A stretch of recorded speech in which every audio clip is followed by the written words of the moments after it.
Hoy nos vamos a sumergir en una historia de una resiliencia increíble. La historia de una filosofía que nació del fuego y que nos obliga a preguntarnos algo fundamental. Y esa es la pregunta, que está en el centro de todo esto, ¿no? ¿De verdad se puede encadenar una manera de entender el mundo? ¿Ponerle grilletes a las ideas?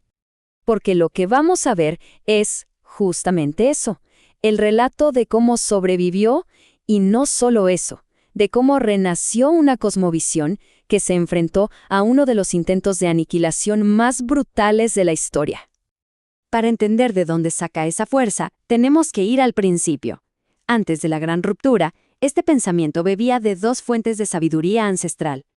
Y aquí vemos esta herencia dual que es fascinante. Por un lado, tenemos el concepto de Ubuntu de África Occidental, esta idea tan poderosa de que yo soy porque nosotros somos, o sea, la comunidad lo es todo. Y por otro, la cosmovisión de los pueblos taínos del Caribe, que veían la naturaleza no como algo que se posee, sino como una red sagrada de vida, de espíritus, todo interconectado. Y este proverbio yoruba, el río no olvida su fuente, lo resume a la perfección. La base de todo era esa conexión que no se podía romper con los orígenes, con la memoria, con la tierra.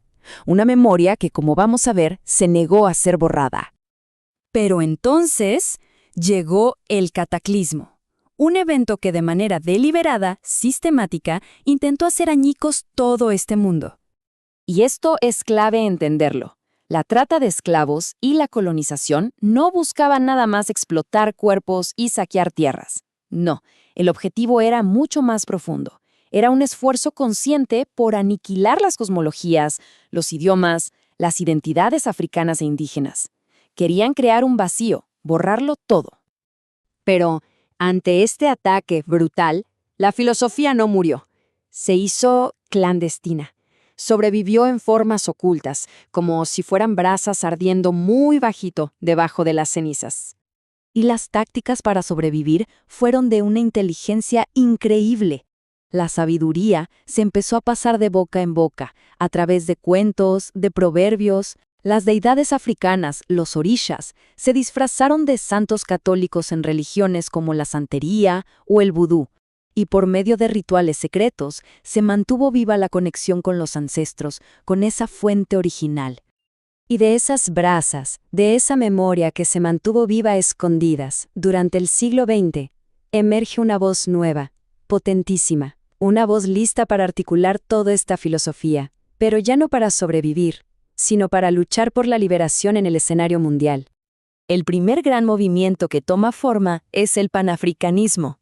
Con figuras como Marcus Garvey a la cabeza, se hace un llamado a la unidad total de la diáspora africana. Era una declaración de que, sin importar dónde estuvieran, eran un solo pueblo con un destino común. Y casi al mismo tiempo surge la negritud.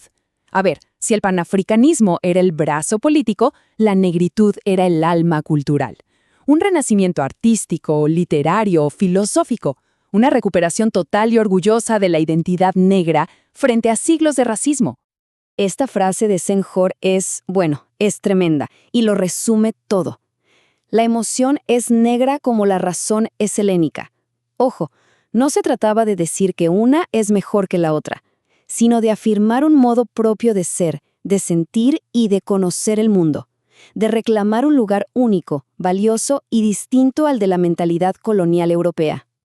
Y todo este viaje nos trae hasta hoy, porque esta historia filosófica sigue siendo tan relevante en nuestro mundo actual. Bueno, pues porque esto no es pieza de museo. Los conceptos que nacieron de esta tradición son herramientas vitales hoy en día. El llamado a descolonizar la mente, por ejemplo, nos exige cuestionar las historias que nos han contado. La ética del Ubuntu nos ofrece una alternativa comunitaria a un mundo superindividualista. Y esa visión de la Tierra como una comunidad viva, hoy es más necesaria que nunca. Y cerramos con esta pregunta, para que quede resonando. Porque una filosofía que se forjó en la lucha no es solo para estudiarla en libros, es, en esencia, un llamado a la acción, a la reflexión y a seguir construyendo un mundo más justo. Su tarea quizás apenas está comenzando.